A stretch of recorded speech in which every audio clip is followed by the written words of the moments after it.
same if our eyes were just either slightly different from what they are. We talk, we see things are normal.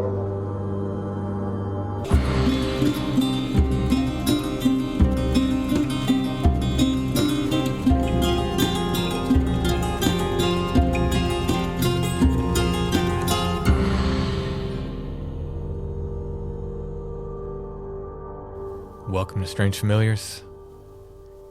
I am your host, Timothy, and I'm here with my co-host, Allison. How are you tonight, Allison? I'm doing well. I should change that up. I say that every week. I should change it up. Let's start this again. Okay. Welcome. No, wait. Welcome to Strange Familiars. I'm your co-host. Tim, how are you doing tonight? I'm doing well, thank you. I like that. Yeah. We should have you start the show more often. Got 3 stories on the show tonight. Going to talk to 3 different people. We have Kori, who shares a story of a scream, kind of a scream howl thing she heard outside her house that terrified her. Some poltergeist stuff, and an old boyfriend story of a white Bigfoot she shares as well. Can we have an entire episode of just old boyfriend stories? As long as they're paranormal. They're nightmares. Does that qualify? We also talked to Sam, who we met at Cryptid Bash in West Virginia, and she had a short little story that I recorded right on the street in Morgantown. So this was like not solicited, just someone came up to you and you grabbed a story on the fly? Well, she mentioned that she might have a story or something, but it was very short, and I had the recorder. I said, let's get it. So she told her story for us. And we're going to continue our high strangeness in Hellam with Dillon. Before we get to all of that, though, a reminder that I will be at the Degenstein Community Library, also known as the John R. Kaufman Jr. Library, in Sunbury, Pennsylvania. Will you be discussing the name change? I'm curious as to why it has 2 different names. If you're curious, you can go on their website. It explains the whole thing. Okay. All right. I will be there at 1 p.m. on Saturday, September 18th, to give a talk about Bigfoot in Pennsylvania, based on my book of the same name. I'll also be talking about Albatwitch. I'll have copies of my books there to sign and sell. And if you have Bigfoot stories, of course, I'd love to hear them while we're there. I'd like to plug something, Tim. I'll be feeding my friend's cats on Saturday, so I won't be there, but, it's anyone's welcome to join me. Now, don't draw away from my audience. I feel like these are some pretty cool cats. That's what I'm saying. People might rather see the cats than see me talk about Bigfoot. This week, through midnight, Sunday the 19th, I guess, or I guess it would be midnight the 20th, whatever. Through the end of this week, if you buy a copy of my art book, Apparitions, from our Etsy shop, we will include free, or as they say in Deadwood, free gratis, a copy of my art booklet, Monsters Under the Hospital Bed. Both will be signed by me.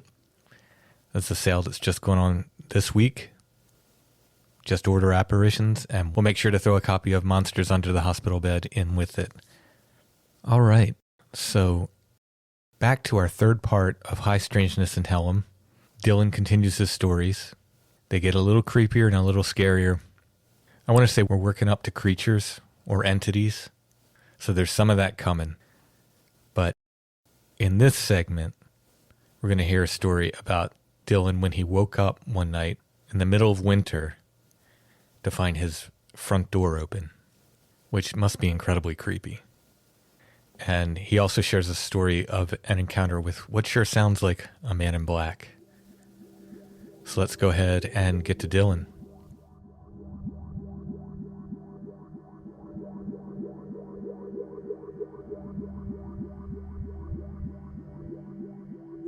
The next thing, it's cold now.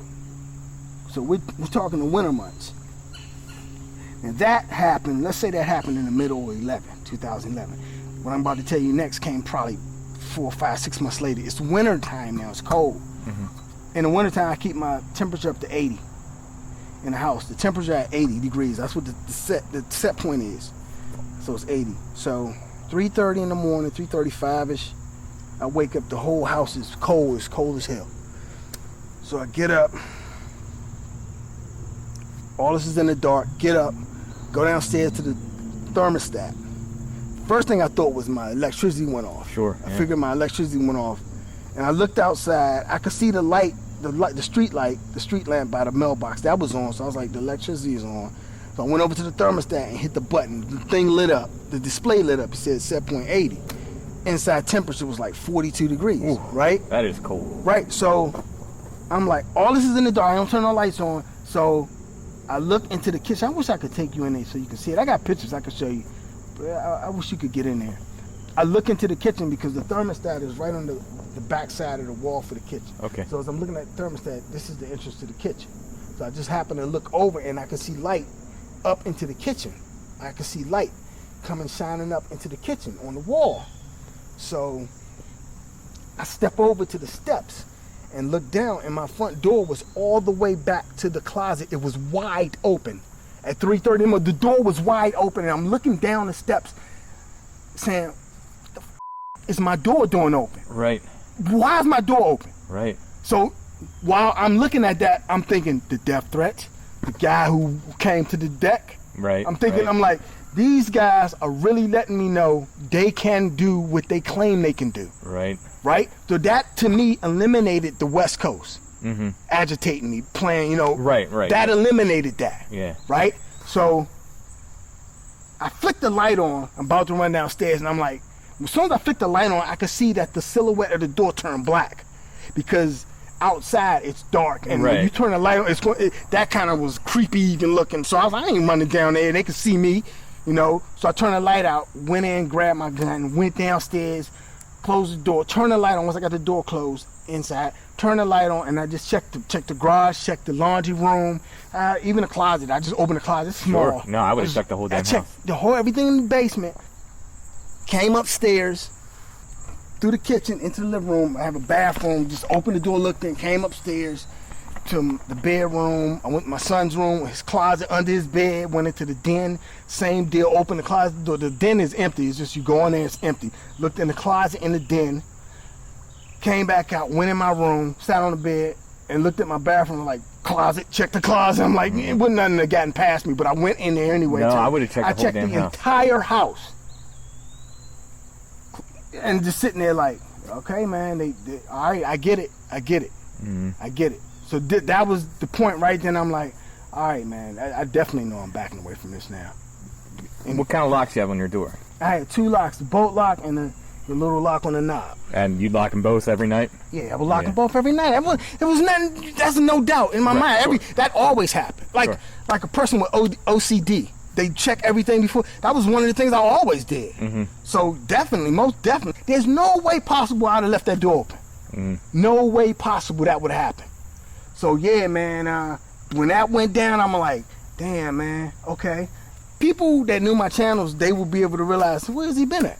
Right. They would say, damn, where's he been at? That was why I started. I wasn't nowhere. You wasn't seeing me no more because of that was going on. But I never told nobody that. I never told. Out of all that time I was promoting that case, all them years, nobody knows that story. All they know is 1 minute I was here pushing the story, and the next minute, where's he at? That's why I was gone. Right. Because of that. So all that went down, man. I don't know if I'd ever slept again, honestly. It took a while, man. I mean, for some reason, man, that was another thing. The thing with the door being wide open, you know, when I told a couple people, like, through my Facebook channels, in the last year or two, I told them, y'all didn't know this was going on and that's what's going on. People that were in the DOFAT room, like, I'm still friends with them. So I'm like, man, it was a lot of stuff going on that y'all don't know about, blah, blah, blah, blah, blah. Here's one story. And I told them, they was like, oh, man, that's creepy, blah, blah, blah. I'm like, but the one thing about that story is, for some reason, that didn't scare me. It really, really, really pissed me off, man. I don't know why. I think maybe because it woke me up. Plus, you really disrespecting me by opening my door. I don't know. I don't know why, but it really angered me. Mm-hmm. It did for my safety. It was more so for my son's safety. Sure, of course. I had my guns and stuff, but I was like, I'm not letting nobody get caught up in this nonsense just because of my bull. Right. I don't want that on my conscience. Mm-hmm. But That, I don't know why that really angered me. That really. No, it's literal home invasion, dude. I get that, 100%. I think it had a lot to do with like trying to dictate what I talk about or how I think about something. And it doesn't even have to be about UFOs. Right. It could be about boxing or a certain athlete. You want me to think this, and I don't like nobody trying to control my thoughts. Sure. Like you're policing my thoughts. A lot of that intimidation had to do with trying to, get me to do this and that. It worked to the point where I had to worry about being killed to shut up. Yeah, that worked. That's one of the things that really irritated me was the fact that you would do all that just because you don't like what I'm talking about. You do all that because you don't like what somebody's talking about. That really boiled my blood, man. Mm-hmm. But yeah, it didn't scare me so much. Right at that moment when it was going on, I was like, why the my door open? I was like literally mad, like about to cuss out somebody. Right. You know what I'm saying? But yeah, that was a trying time to go through. Oh, I can believe it. It takes a lot of discipline just to keep your mouth shut. I couldn't tell nobody. I didn't tell Oz. I didn't tell nobody around it. Brian doesn't know that. Brian, the guys you saw, they don't know none of that. I didn't tell them. Mm-hmm. Didn't tell nobody. I had to keep that to myself for the longest time. On to Panera Bread, man. So it gets hot now. It's getting hot. While all this is going on, are you still going out on your deck and still seeing lights and stuff? Or Yeah, I was still doing that. Mm-hmm. I was still doing that. It was just like I said, I stayed up all night. I could be out on the deck. I could be out there. I had no problem with that. This guy I'm about to tell you about, this happened before we even shot. Because I had already been promoting the case prior to going out there. The thing I told you about at Panera Bread with the guy that came, that happened before I went to Seattle. Okay. And I'm going to say the date was, the month and year was June of 2008. But it was hot. It was hot, man. I sat all the way in the back. If you come in Panera Bread on West Market Street, the one over there by the Walmart, if you come into that front door and you look to your left all the way in the back, the table against the wall to the right is where I sat at. Just to give you an illustration. Yeah, I know. Whoever's listening. I know exactly what you're talking about. Yep. I sat right there. And I would go there in the morning, get online, see what everybody was doing. The comments had to, that post comments, check emails, etc. It was 6 in the morning. Let's say it opened at 6. I got there like 6:10. Mm-hmm. There was a woman in there, a young woman was in there already. She was right there at the door, seated at the table. And it was me. And I walked and sat at my spot. So I'm in there. I say, 10, 15 minutes later, it's hot. It's June, man. It was hot. It was in the 80s, early in the morning. Man, this dude walks into the store, looks at the girl, looks at me, and that distance from where I'm seated at to the door is probably 85, 90 feet. He looks at me and starts walking directly to me. This guy had on a black hat. This guy had on a white shirt, black tie, black trench coat, black slacks, black shoes, no shades, and black leather gloves, man. It's 6 in the morning. It's June 2008. Okay? And this guy's walking to me, and he gets to within 12 feet, and he stops and just stares at me. And I'm like looking back at him, and we're staring at each other. It's like, what's getting ready to happen. Certain stuff I'm leaving out. But I was prepared. And I let him know, look, the moment you make any moves, this is going to happen. And when I said that, he smiled at me. I didn't say it out of my mouth. I said it in my mind. That's my thinking to him, looking at him.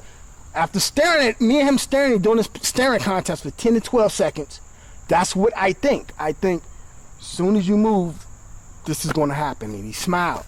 And then he goes in the bathroom. He's in there, and now I'm like, I'm about to leave. I put the computer screen down. Just about to pick my stuff up and leave, and he came out. When he came out, he didn't even look at me like I wasn't even there, like he wasn't there for me or anything. Just comes out, goes back to the door, goes out to his car, gets in his car, and pulls the phone out and gets on the phone. And I'm looking at this guy, and he's on the phone, and he looks back at me, kind of smirks, like a smirky smile, looks back at me. And I pick my stuff up and I leave.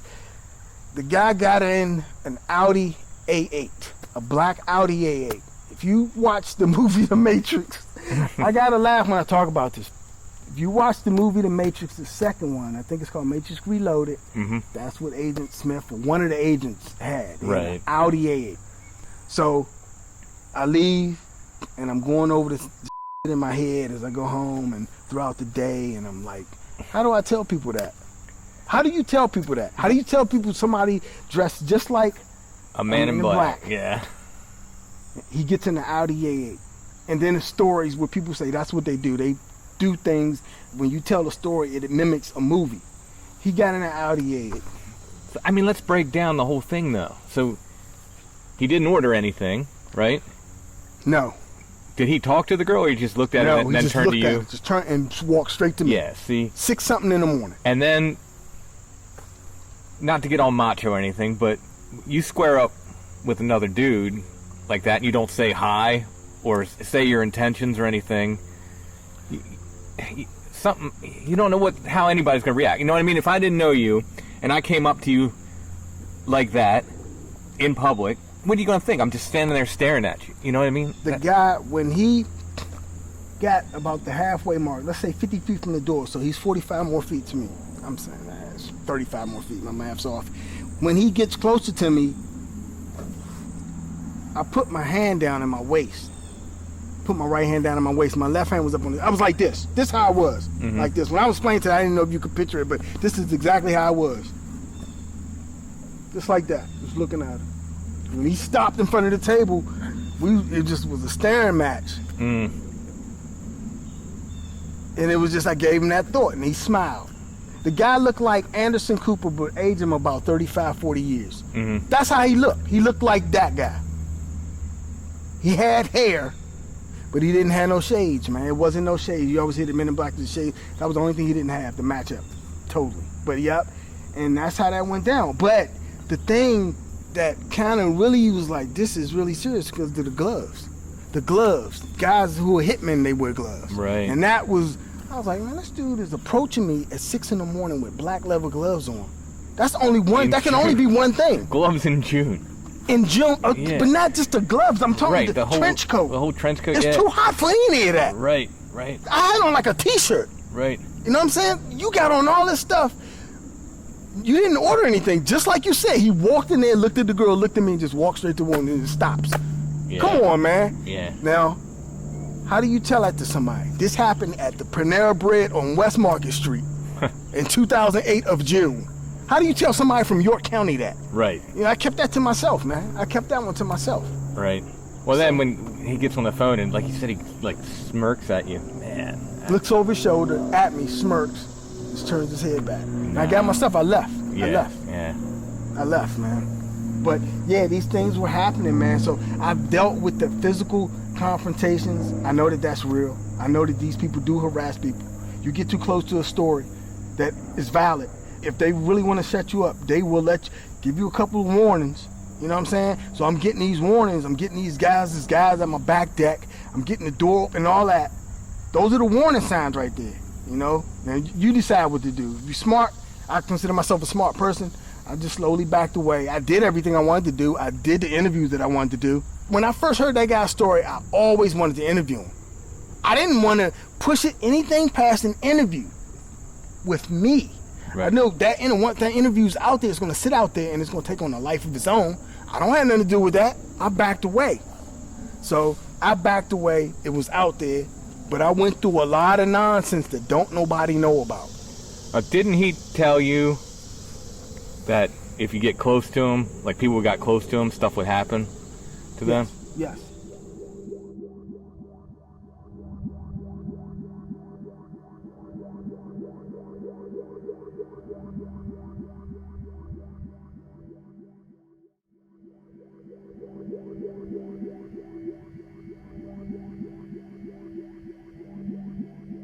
All right, next we're going to talk to Kori. Again, she heard this kind of howling scream outside of her house that really terrified her. Sometime later, she was out there and she just happened to be recording her dog, and she captured in the background another kind of howling scream, which we've included in here. I cleaned it up as best as I could. You'll hear the audio. It sounds pretty frightening, really. You hear a lot of the up-close audio, like, sticks cracking and other sounds that's happening. Her dog's like rolling around or something while she's recording this. But you can hear in the background this like really long, I think it's about 6 seconds long, drawn out kind of howl. Kori also tells us some stories of some poltergeist stuff that was happening in her house when she was younger. And she shares an old boyfriend story of a white Bigfoot.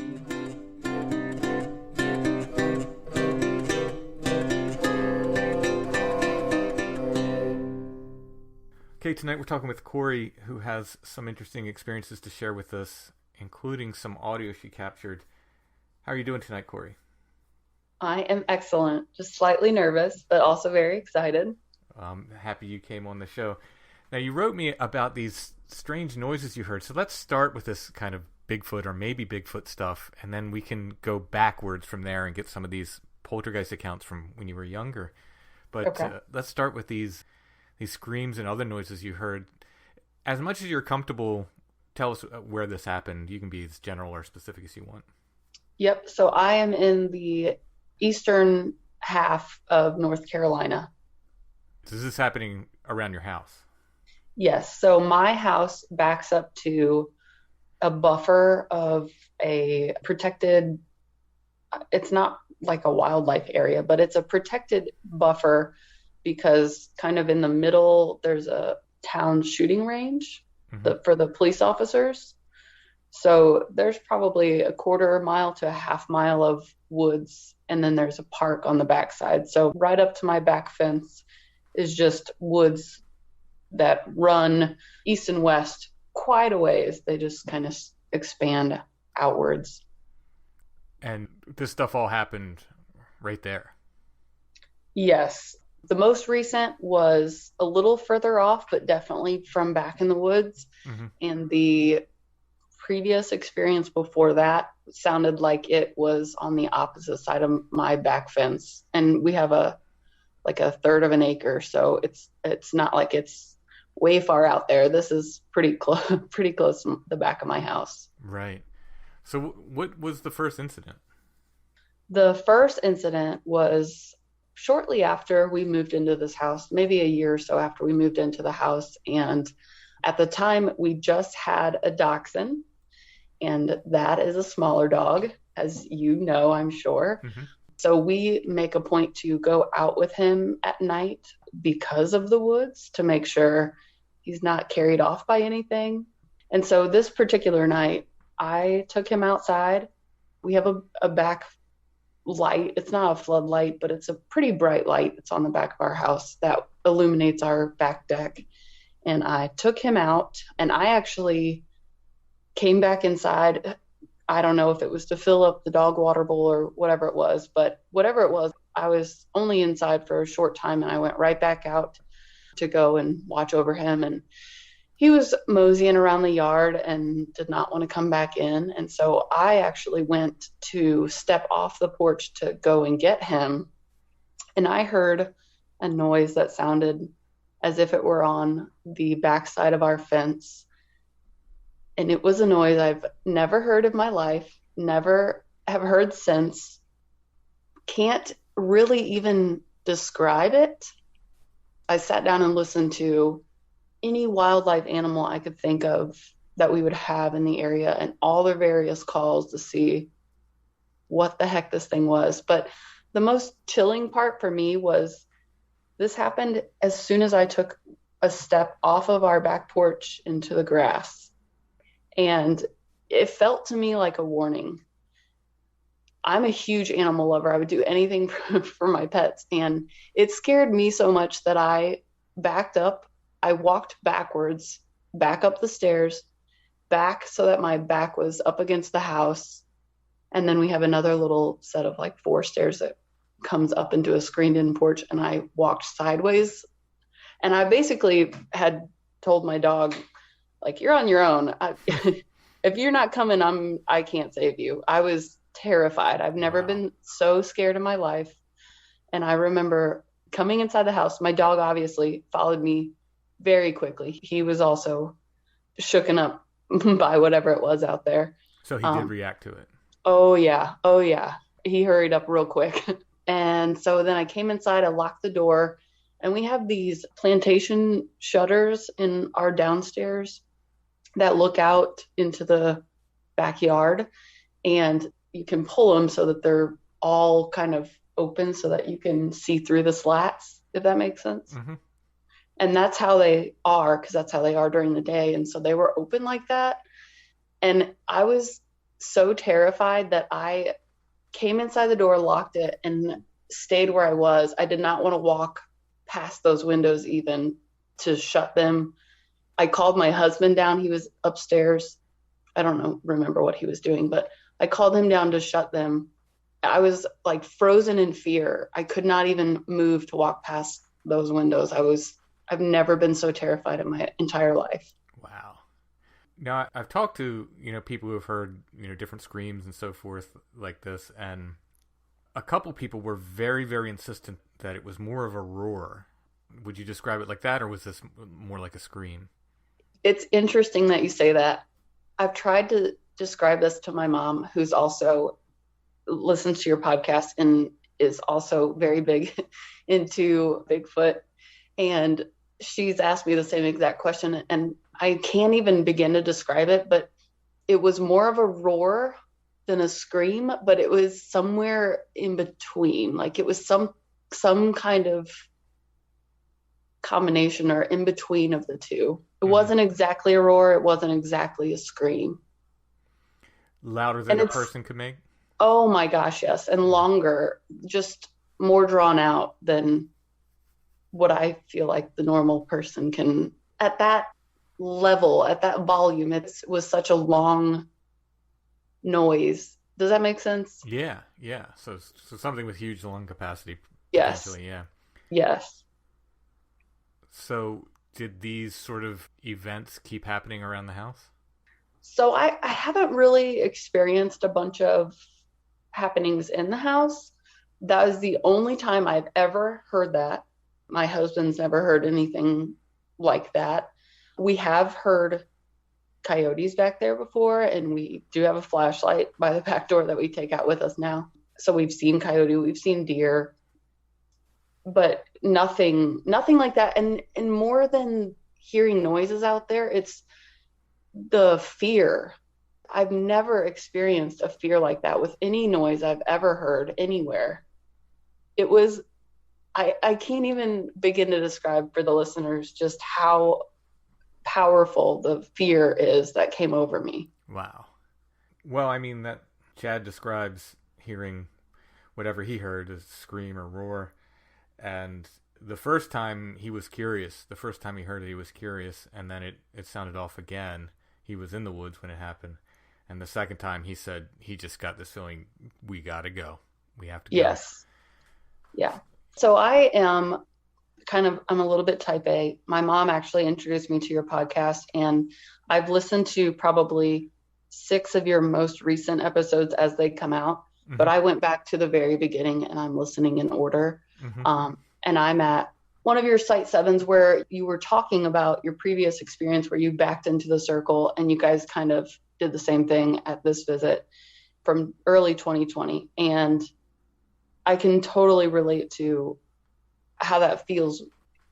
If you hear something or if you see something or just the vibe that you get, it's a fear, like it's time to go. You got to get out. Yeah. It's uncomfortable. You don't want to be there.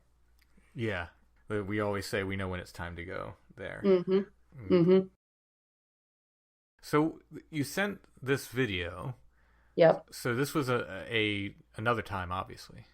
This was more recent. And so we have a dachshund. He was our first dog, and we added a puppy to the mix, and we picked up the puppy on a Saturday.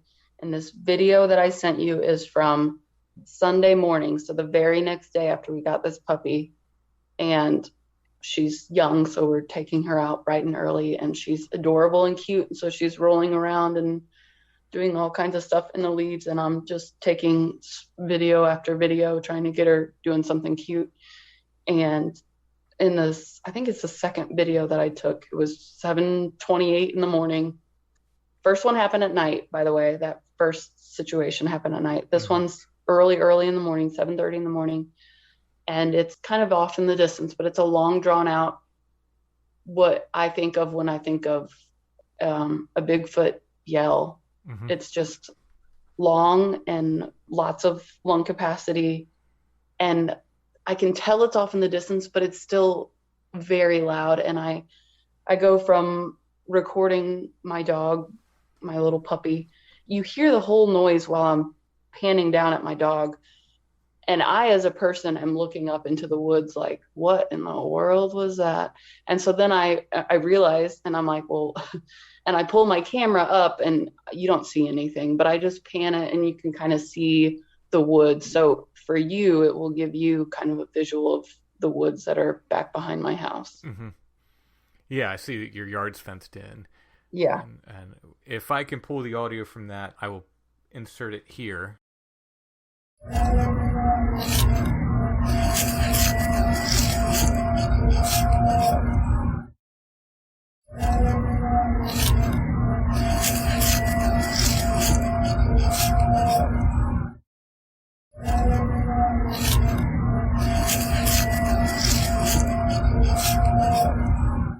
So that was more recently. Do you continue to get, strange feelings in the backyard? I really don't. I really, really don't. I walk a lot with my dogs. I have a 7-month-old daughter now, and we go for walks, obviously not at night. I will sit out there. We have a screened-in back porch, so I sit out there a lot at night. I am like some of your other listeners where I'm curious and I'm looking up at the stars a lot and just, trying to be observant of what's out there. So I'm out there and I am making a point to be out there.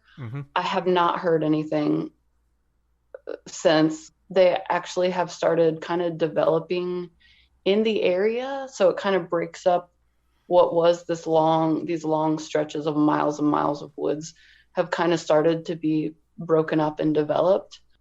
I don't feel threatened or scared or have these weird vibes. That's good. Yeah.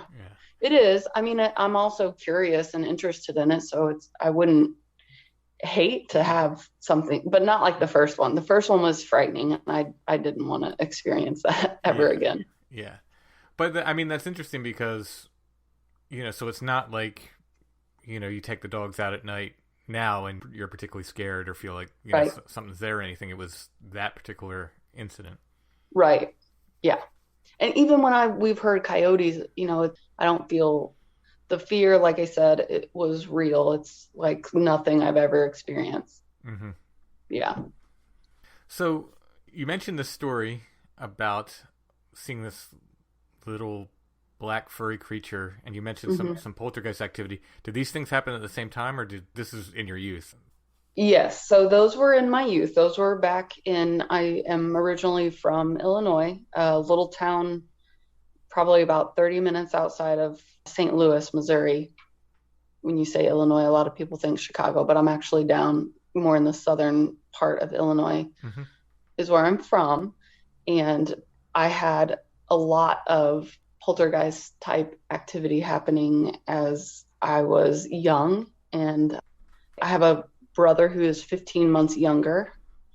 So I would say between the two of us kind of going through puberty, and there was probably a lot going on in the house. There was stuff that happened in the house before that time though. So I don't want to attribute all of that to us. And I'm happy to share those events as well. So let's talk about this creature. Unless the poltergeist stuff, did it happen at the same time, or were these? Yeah, so that was all kind of interesting. That kind of kicked it off, I would say. Oh, okay. For me, anyway. So, first of all, the house that I grew up in was probably built in the 1920s, I want to say, and it had some weird things. When my parents moved in, they bust down a wall that was a decent sized room, and they had not even boarded it up, but actually put up walls on either side. And there was like a rocking chair and a bell, I think, behind the wall. Oh, weird. So oddness. There was that, and there was something else that I want to say that they found, but just some odd. There's a lot of doors in the house that don't make sense. Like they added extra doors in places, rooms that didn't make sense. Just some oddness.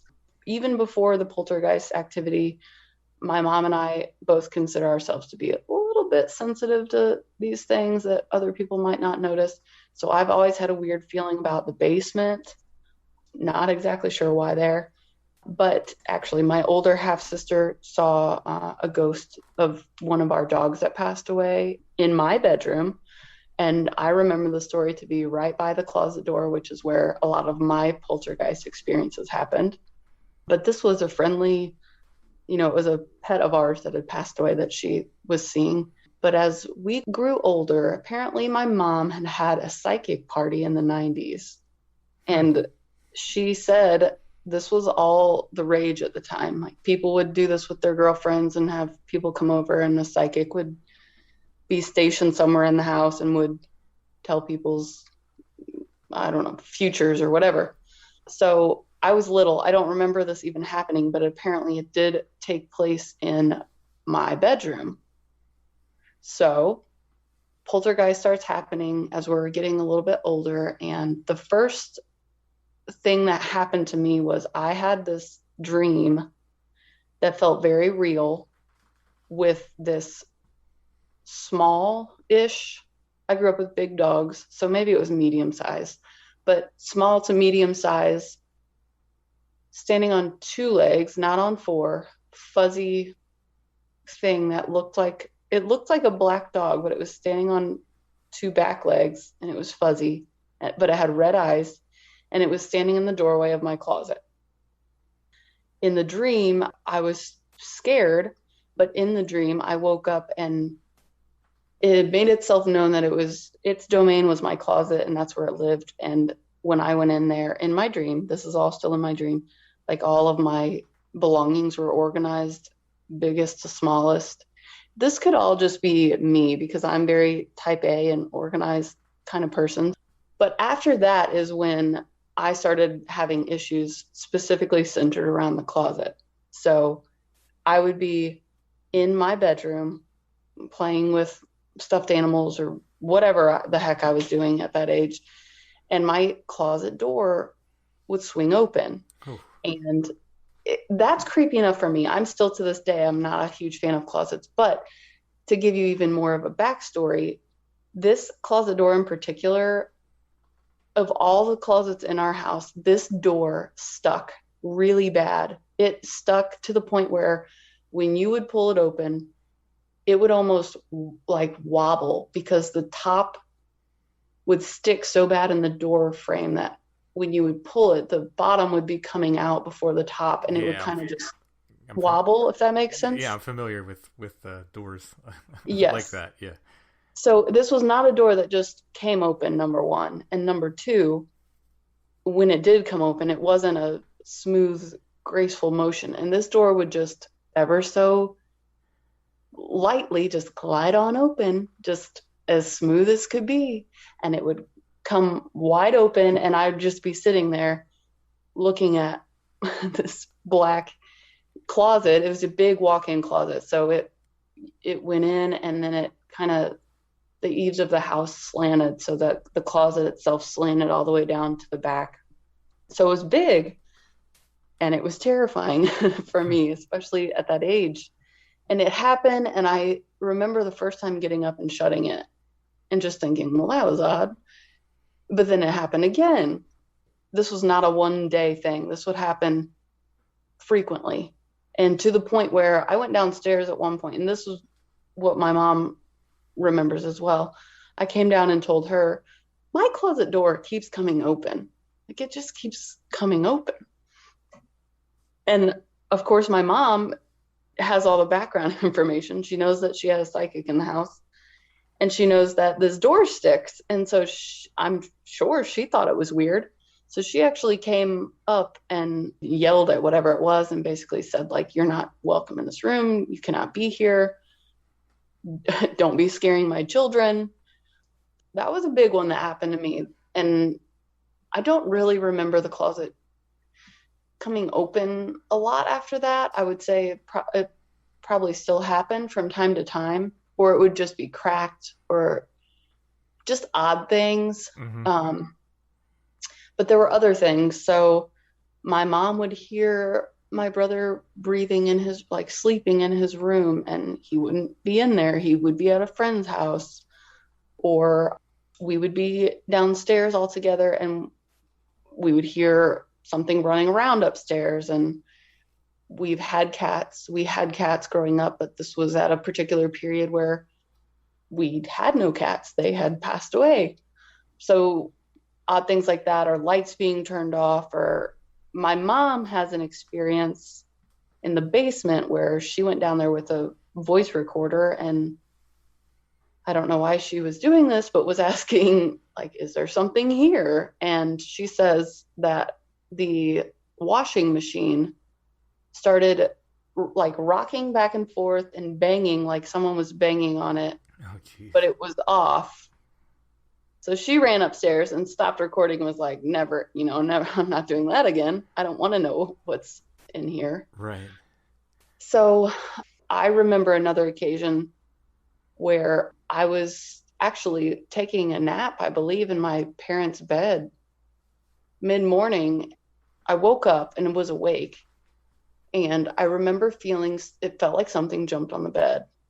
And then it felt like little paws walking across my legs. And I remember vividly throwing the covers off and running down the stairs so fast that my parents thought I was falling down the stairs to report to them what happened. And then my mom tells me, your rabbit passed away this morning. Maybe this was your rabbit coming and paying you a visit, because I had never felt paws on me before. Right. So just a lot of odd things. And as I got a little older and I was in high school for these next two events, there was an event where I was sitting in the living room of my house, which happens to be directly below my bedroom and my closet. And the wall I was up against happens to be directly below my closet. And I heard what sounded like a large bubble popping. When I envision it in my head, it's like the Wizard of Oz when the Good Witch comes out of the big bubble. Mm-hmm. Mm-hmm. This was a huge bubble pop. Like the sound of it, you could tell it was just a large bubble. And I looked up above me like, what the heck just happened? I know I heard that. There's nothing there. And it happened to be right below this closet where a lot of this activity was centered around.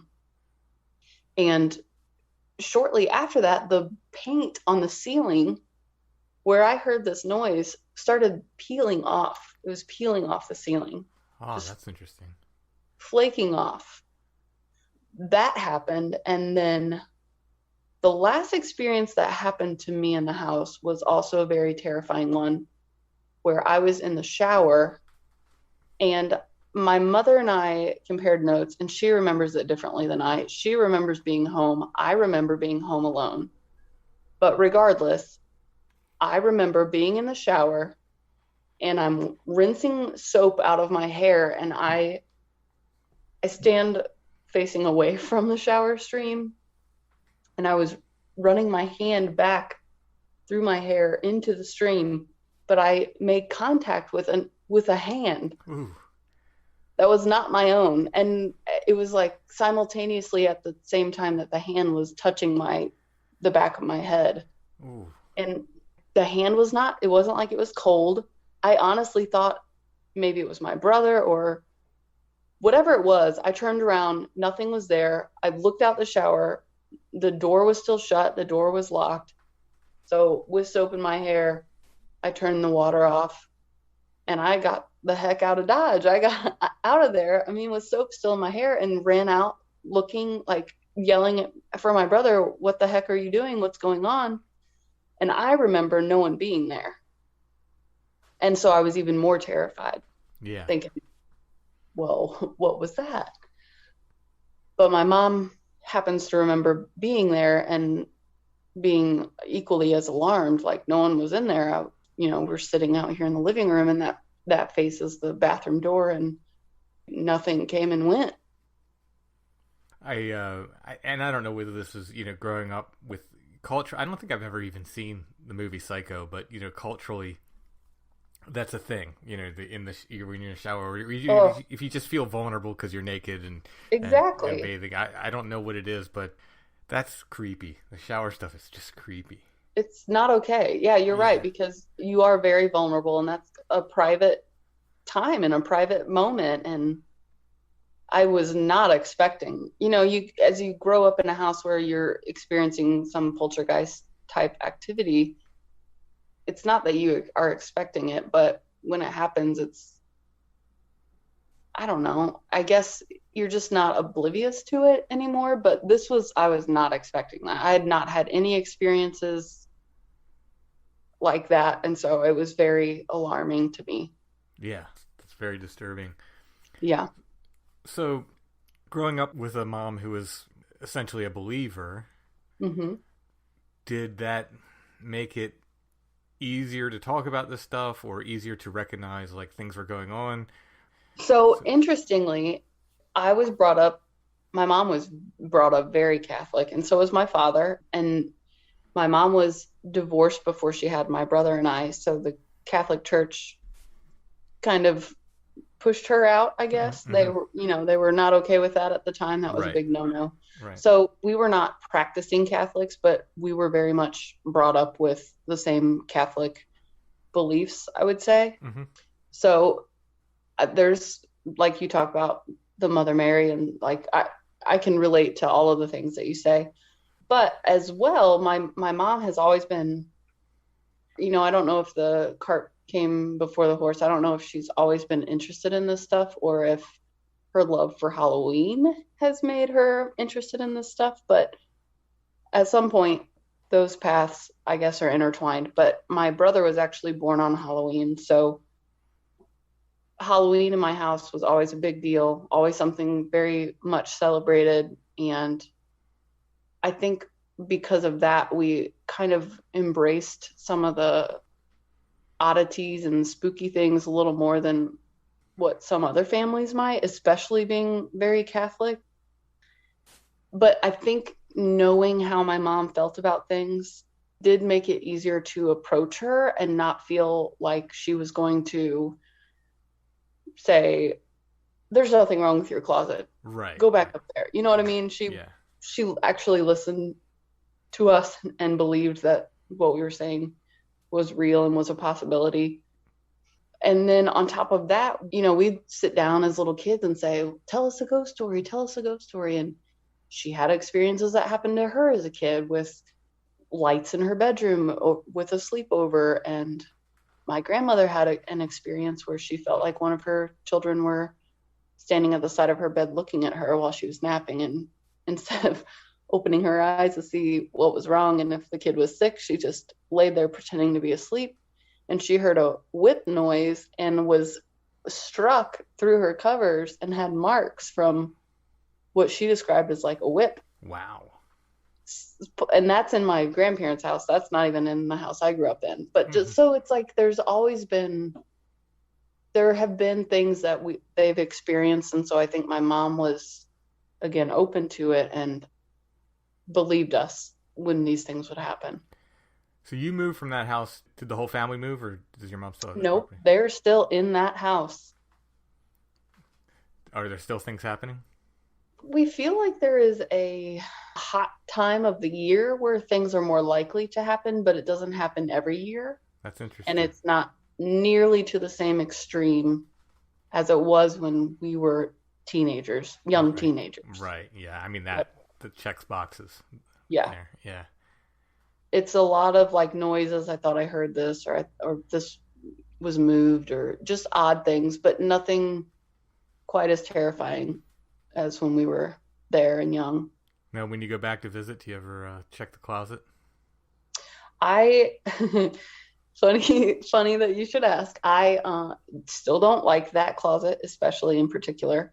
My mom fittingly has turned it into a little oddities room. Oh, wow. And she also keeps all of her, again, Halloween is big in our family, so she keeps a lot of her Halloween decorations and stuff in there. So it's not my favorite place to go to for sure. I don't like to open the door. I don't like to go in there. I don't like it. No. That's interesting. Yeah, I still have bad vibes about it. And to be honest, the basement still, there's something about the basement stairs that really weirds me out. I can go down and I can get down the stairs and be okay and be in the basement and be fine, but something about going up and down the stairs, it's not a good feeling in that area. Was it the house that kicked off the poltergeist activity that was heightened by, teenagers being there? Mm-hmm. You had this chicken and egg thing, which is very, Mm-hmm. I mean, probably both end really is usually the answer to these things. Yeah. But very interesting. But I will also say my brother is a very intuitive person, but he either didn't pay as much attention or he's just not as sensitive. Like, it wasn't like he picked up on it the way that I did. I think that's pretty normal too. You mentioned having, I think you said it was a boyfriend who had a white Bigfoot experience? Yes, I have a UFO type thing that is not mine that I'm happy to share. It's quick. I honestly cannot even recall where I heard this, but I thought it was fascinating, so I just wanted to mention it. Yeah. This particular person, whoever it was, lived in the country, and they mentioned being out. Illinois is very flat. There's a lot of crops and farmland, so a lot of times there's not a lot of big trees blocking your view, and you can get a pretty good view of the sky on a clear night.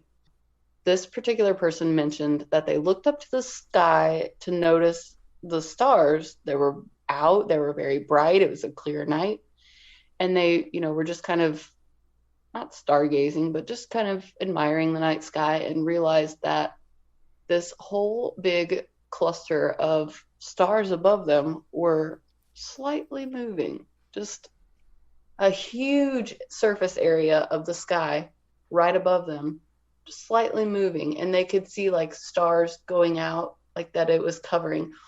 And they described it as a UFO that had what looked to be like starlights on the bottom so that it was disguised with the night sky. Oh, that's interesting. Like camouflage. Yeah, just moving. And the only way they could tell was it would like cover up stars that they were also seeing and then, uncover them as it moved past. Mm-hmm. They described it as very slow moving. And again, not my story, so I don't really know any details, but I figured it's worth mentioning. Yeah, no, that's very interesting. And then the other story also took place in Illinois. This one took place in, I'll just say, Jersey County, Illinois. And also not my story, but this happens to be up against a state park where this his family owned land up there. And as a child, he and his cousins they had this big rock pile that they must have been over there for some holiday, Easter or whatever. And there was this huge rock pile in their yard, or I don't know, a driveway. But anyway, it was a rock pile that they were going to be using to either, repave their driveway or fill holes or whatever they were doing with it. It was something that they were going to be using. But they're playing up on this rock pile, and they look up to see a white Bigfoot running from one tree line kind of past them and then up this really big steep embankment back into the woods of this state park. And they were all kind of like, what the heck? And they were terrified. They ran off. And this guy is kind of like a country, no nonsense type of guy, I would say. Mm-hmm. And when we first started dating and he told me this story, I was like, a white like, you're describing a Bigfoot and you're calling it a Bigfoot, but it's white. And I, at the time, had never heard of this. I thought all Bigfoots were brown, or, I thought they were brown anyway. Right. And I wasn't surprised that he saw one, because again, this is something like I've wanted to see one my whole life and I've believed my whole life. But it was weird to hear him describe it as white. He's an adult at this point, but this was as a kid. Mm-hmm. And I feel like if you're a kid and you're going to make this story up, you're going to say it's a brown Bigfoot, right? One would think, yeah. So now we're not in contact anymore, but now I almost want to ask him, like, do you think it could have been silver, like it was old and it had gray hair? Or regardless, he described it as white. But I love it. I love that happened and that was shared with me, because now I'm hearing all of your stories and I'm like, this is not crazy. And it's weird if it's an albino because of the population size. Right. But yeah, the number of Yeah. white Bigfoot reports that I get, it way outpaces the chance of it being, if it's a natural creature, the chances of it being albinism. I mean, unless the albinism rate in Bigfoot is much higher. But more than that, if something's trying to stay hidden in the woods, like white Exactly. is a really bad color. I mean, great in the winter when there's snow on the ground, but otherwise, a pretty bad color. Yeah, and even in Illinois, it's not like they have snow enough for it to be worth it there. Mm-hmm. It would not be advantageous there. Not like, Alaska or this is Canada. This is not, it's Right. just not advantageous there. Yeah. I'd love to talk to him, but I'd also like to talk to the other kids. I don't know if you heard the one guest we had, Gage, who saw a white Bigfoot when he was a kid. I don't. That doesn't ring a bell. Okay, yeah. If you're going through the episodes, you might not have gotten to it yet. He saw a white Bigfoot with 3 friends, or 2 other friends rather, when he was about 10, and he went back and found these guys and talked to them about it because he got interested in Bigfoot later in life, and he wanted to talk to them and see what they remembered about it. And the one of his friends didn't see anything, said he had no recollection of seeing anything. The other said he saw it, but it was black and evil. Yeah, so Gage saw this white creature that he said was he got a very protective vibe. Like, it was scary, but he said it was kind of scary in like a, don't go back this path, this isn't for you, get out of the woods right now. Like he said he almost got the idea that it was protecting him, like there was a mountain lion back there, or like some human that was up to no good, that this thing was like warning him out, like, get out, so it was frightening because it's a big hairy thing, but it wasn't an entirely negative thing for him. His friend who did see it said it was pure black and evil, and said he got this horrible negative vibe from it. Wow. That remains one of my favorite Bigfoot sightings ever. I'm absolutely fascinated by it. The third child reports not having seen it. Yeah, he saw nothing. But did they all run off? Yep, they all took off running. Yep. So the one that didn't see anything but took off, why was he taking off? Well, Gage said that the kid was the kind of kid that kind of did look down and was more like kind of a follower, and maybe he didn't even look up, and just the other kid said run, and he ran with him.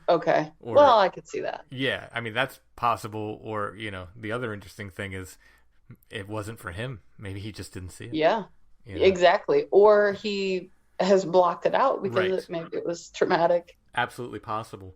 It's really fascinating. I think it's very fascinating. My husband is very much like your wife, where I made him tell me that if it ever came out that they could prove that Bigfoot is a thing, he has to get down on his knees and tell me that I was right. Because he is very much like your wife, where he will, if the proof came out that it was real, he would be like, okay, there it is.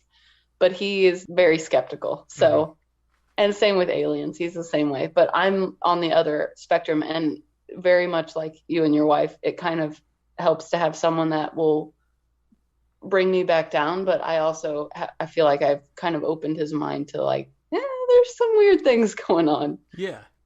One of the turning points for Allison, we were at a event, I've talked about it before, and some guy came up. He was very shaken up. He wanted to talk to me, and he told me his experience. He'd seen the little hairy creatures. We call them Albatwitch here. Yep. Little people. And he told his story, and his daughter was with him. His daughter was like sort of making him talk to me. Like, you need to talk to this man and tell him your story. And he tells his story. And he didn't want to come on the podcast. He didn't want to give me his contact information. He just wanted to tell his story, get it out there, and somebody that would listen to him and believe him. And kind of turned around and faded into the crowd. And I never saw him again. He lives in the same town I live in, so I keep hoping like one day I'll run into him. But when he was done, Allison very sincerely turned to me and said, "I don't know what he saw, but he saw something." Yep. And that is, like I said, that's the best kind of skepticism, and that's what I call like honest skepticism. Yep. You're not willing to go all the way yet, but you at least go, okay, this person was deeply affected by something. Yeah, I agree. I hope that when I tell people this story, which I don't talk about it very often just because I know how people react, but I hope that they know, when people know me well enough, I hope that it comes across that I'm being very sincere with all of the things that I've experienced, because I mean, I'm kind of a creative mind, but I believe in science. And so I want factual evidence and proof of things too, but I've experienced things that I'm like, well, it's, that's not going to happen. That's beyond what's going to happen. And I still can come to terms with the fact that this happened. It was a real experience for me. The fear that I felt especially when I heard that first noise, was more scary than childbirth. It was more scary than being in a car accident. I have never felt that fear, and you can't even explain it to someone unless they've had a similar experience. So your husband had to see, when you called him down to shut the shutters and so forth, he had to at least see that you were shaken up. Oh yes. Yeah. Oh yes. To the point where I asked him, please shut all these blinds. I won't even walk by and go upstairs to sleep tonight until these blinds are shut. I cannot walk past these windows. So he definitely knew I was afraid. That's never happened before. It's never happened since. But at the same time, he didn't experience it. So he's like, well, you want me to go out there with a flashlight? And I'm like, no, I don't want anyone to go out there. No one should be out there right now. This was definitely a warning. He's also the person that's like, well, you want to move and live on 100 acres of woods. How would you ever survive? You'd be scared of everything. And I'm like, no, this was like nothing I've ever experienced. Fear. Yeah. Yeah. Like, well, unfortunately, it was a warning. Unfortunately, as much as a Bigfoot guy I am, I don't think you're ever going to get that No. on the knees apology from your husband. I just don't think we get to know one way or another, unfortunately. I agree. And my mom, long before we ever found your podcast, came to the same conclusion that you came to and told me about it. And she's like, I don't even want to tell you because it just sounds so weird. But, I just don't think that they're of this. They're not, I don't think they're a flesh and blood, gorilla in the woods. I just don't. I think there's another realm, or there's another place, or there's somewhere that they're going to that they can just escape and just not be found. And what's your mom's first name? My mom's name is Kathy. Kathy. Yep. I'm with you. Yep. I'm with you, Kathy.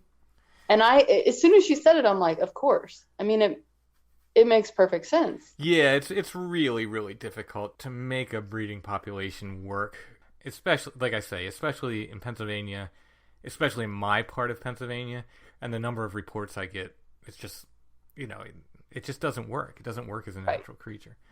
No.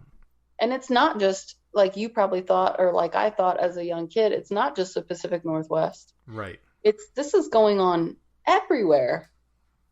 There's no way that it could just fly under the radar, be right under everyone's nose, and not at the exact same time. It just doesn't make sense. Yeah, exactly. So yeah, I agree. Kori, thank you so much for sharing your stories. It was a pleasure. I really appreciate it. I love the way that you interview people. I know that you are a writer, but I don't know how much journalist training you have. I think you ask great questions, and I am honored to be on the podcast. So thank you so much. Well, thank you so much.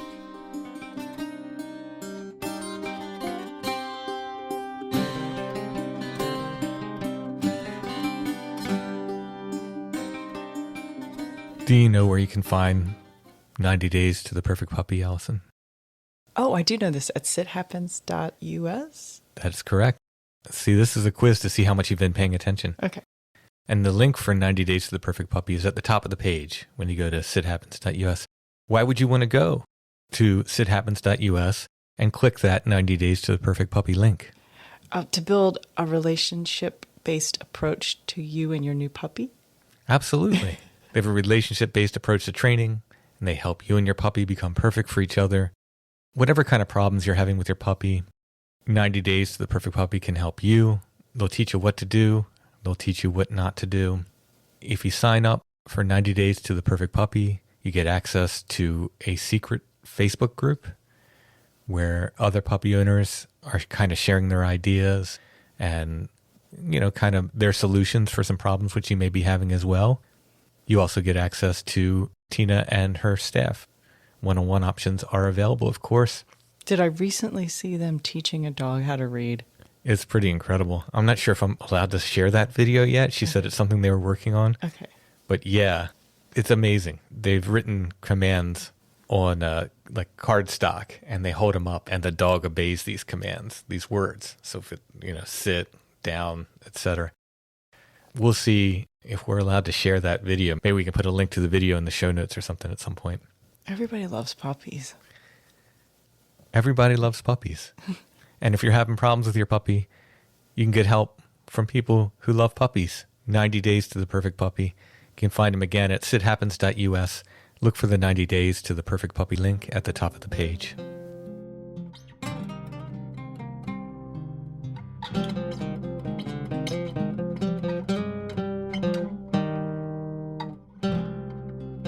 Okay, next we're going to hear Sam's story.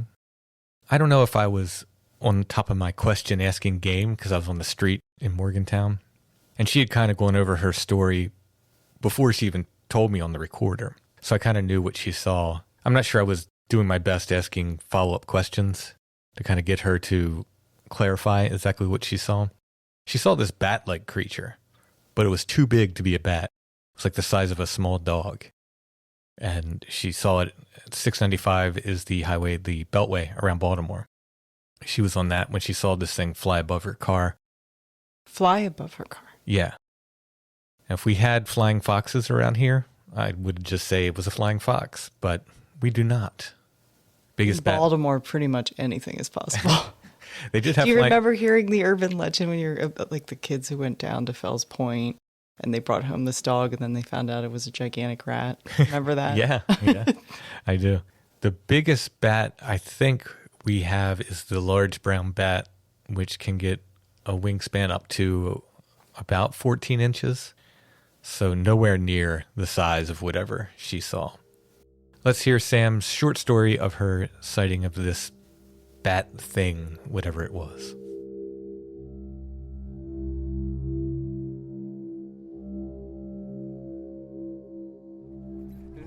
First name and tell your story. Okay, my name is Sam. I was driving on 695 on the outer loop. I was passing near 83, and I saw a mousy brown colored creature, probably about 8 to 10 pounds, and it had like bat wings, like gliders, and it wasn't flapping its wings, it was just kind of gliding across 695, and that's what I saw. How big was it? Probably, I'd say 8 to 10 pounds. That's about the size of my dog. So a small dog or yeah, small dog size? Yeah, it's about that size. Awesome. Well, thank you for sharing your story. Yeah. Awesome. If you compare it to your windshield of your car, how wide were the wings? Maybe like a little more than halfway, I guess. That would put it probably about roughly? The Yeah, bar is roughly 6 feet wide. Yeah, it wasn't very big. It was pretty small. But I mean, I'm trying to think of it because it was up in the sky. And that's where I thought of like my dog. I'm like, well, how big was it compared to Boogie, who's 8 pounds? Right. So it was about her size, maybe a little bigger. Were the wings the same color as the body? Yeah. Yeah, like a mousy brown color. Yeah. But yeah. Thank you for sharing your story. Thank We'll see if you. anybody else has seen anything like it. Yeah.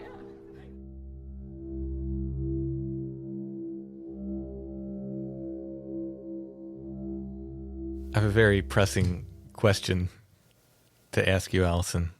Yes. Inquiring minds want to know. There's been some debate in our house as to a certain phrase that you say. Yes. Which is? Riddle me this. Riddle me this. Now, I say people say that, and you're telling me that people don't use that. It's not I not a said phrase that people use. And you guys keep saying that the only people that use it are me and the Riddler. there's you and the Riddler. Yeah. They're the two people that say, riddle me this. I think it's a more common phrase.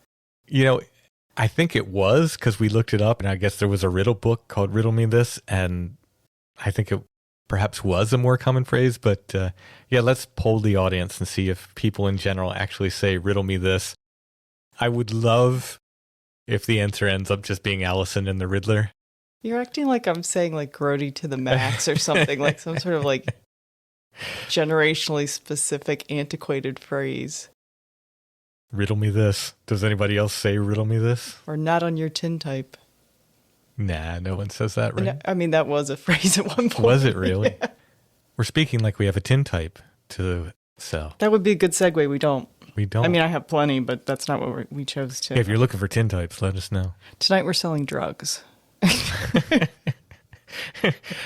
Well, We are not selling drugs. This would go well then. We are selling, I mean, it's legit and it's unopened, and it may very well contain something that at one time might have been. Yeah, I wouldn't recommend opening it or digesting anything that's in this tube. It's actually a little wooden tube, and I'm not quite sure. You must have to break the seal to even know how to get into it. It seems entirely sealed this way, but it's got a little label around it. It's Boyd's anti-pain pills. Afford safe and pleasant relief in cases of migraine, neuralgia, and headache. Repeat if necessary every 15 to 20 minutes. Every 15 to 20 minutes. And it has caffeine and bromide in it, among other things.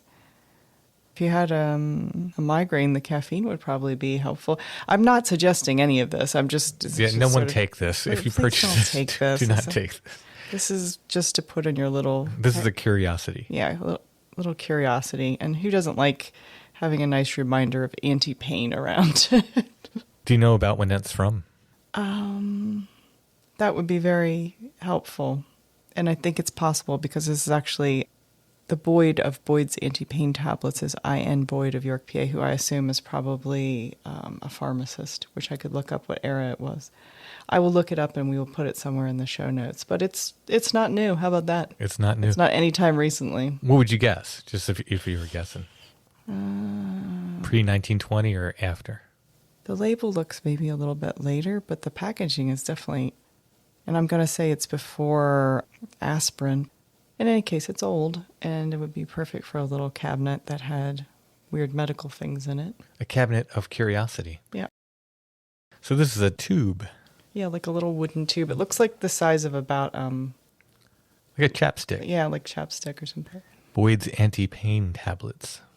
Each tablet contains 3 1/2 grains acetonilide.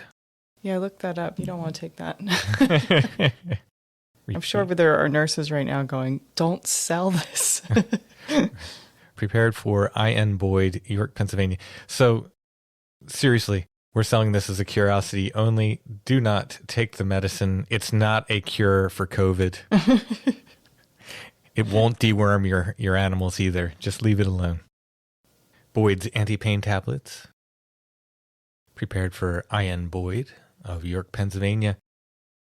This is a very cool little wooden tube of Yeah, I almost want to break it open and see what... antique medicine. No, don't break it open. They're too cool. And they're sealed like this. I have no clue how it would open. There'll be an image of this in the show notes under this episode at strangefamiliars.com. If you click on that, it should take you to our Etsy shop where you can buy this. And there might be one or two other Curiosities of the Week left. They've been selling pretty well. We have Photos of the Week left at Etsy. We have Strange Familiar shirts. I think we still have all sizes right now, but they are dwindling. Got restocks of my books last week, so all of my books are in stock and much more. Go ahead and check it out. Our shop name is Lost Grave. But if you type in Strange Familiars, our stuff should come up if it's not overshadowed by Karmic Garden, their Strange Familiars soap. No, check out Karmic Garden while you're on there as well. And Chad's store is Ruck Rabbit Outdoors. Riddle me this, Tim. Shopping in our Etsy shop is a great way to support Strange Familiars, but maybe the best way to support Strange Familiars is to become a patron at Patreon. Patreon.com/strangefamiliars. There are 75 patron episodes right now. If you sign up, you will get those 75 episodes right away.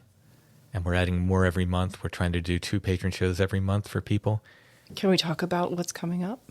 We can. I just added the audio, by the way. I was on Monster Fuzz podcast last week. They were nice enough to share the audio with me, so I put that up for patrons. That does not count as one of your patron episodes. That's just literally another bonus. So we do stuff like that whenever we can for our patrons too. We try to give you as much content as we can. Patreon.com/strangefamiliars. Get extra content. Help support the show. If you don't like the idea of a subscription service like Patreon, you can make a one-time donation by going to the show notes, look for a paypal.me link, click that, and you can make a one-time donation. And you want to talk about upcoming patron shows, which include, drumroll please, hold on, let's see if I can find it. Okay, that was. Why does that one have my face on it? All right, drumroll please. Yeah, It's yeah, anticlimactic. all I right. don't like it. We went to Site 7 last week. John and I, along with some visitors from another podcast, California. So it's an alien abduction by Californians. We actually went a bunch of places that night. So we're going to put together this on-site episode as one of the patron episodes, probably for September. Got a lot of audio to edit for it. We'll edit that together and we'll put it out. It was Follow the Woo was the other podcast. The host happens to be the daughter of a friend of ours. So we work with her actually on John's farm. We work with her. It's a very, very small world here. Yes. So she happened to be in town and she said, are you doing anything spooky? We said, well, let's do something spooky. So John and I and the folks from Follow the Woo went to Site 7, and like I said, and a couple other places. We got attacked by hornets in the woods, so we hiked through Devil's Hole at night. Nobody got stung, but they were being very aggressive. That was fun. And then we ended up at Site 7 where, even though there were leaves on the trees, we saw the lights. It was pretty interesting. So that'll be one of our patron shows. And then the other is going to be one I've wanted to do for ages, and I actually thought for a while we might have already done because I thought I had been thinking about it. But who doesn't love an episode that's based on something you have to look at when you're doing audio only? Now we're going to talk about postmortem photography. Dead people in photos. It was really a thing. Occasionally still is the thing. I've seen some modern postmortem photographs, but not anywhere near as common as it was in the Victorian times. But we'll go over all of that in the patron episodes coming up for September. That'll be it for this week's Strange Familiars. Thanks for listening, everybody. We'll be back soon with more.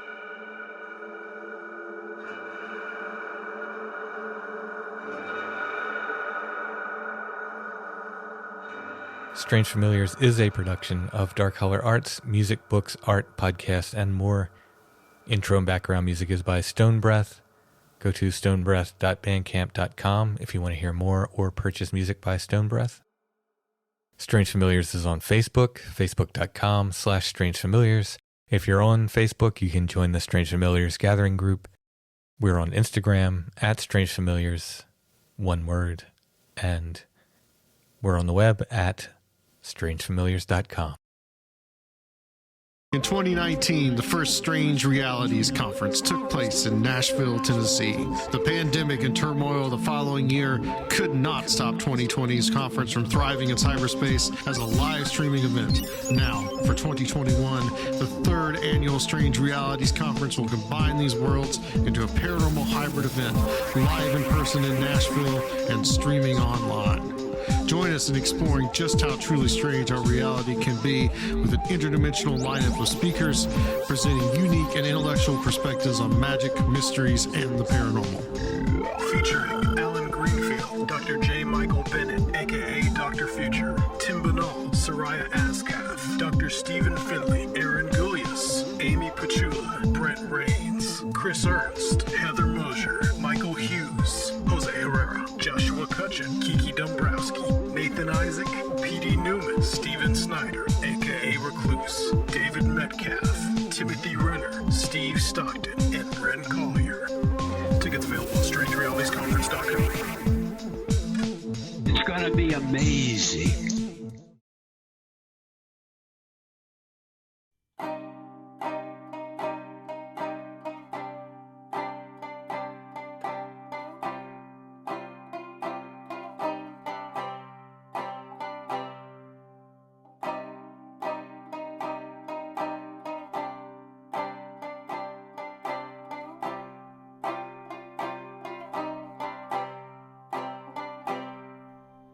When the fog appears and the rain draws near and the night curves sadly round your side, when the dim flame bends in the midnight wind and the shadows dance across your eyes, listen for the first drops. Listen for my footsteps, listen for me singing at your door. Listen for the leaves fall, listen for the owls call, listen for my songs to ring once more.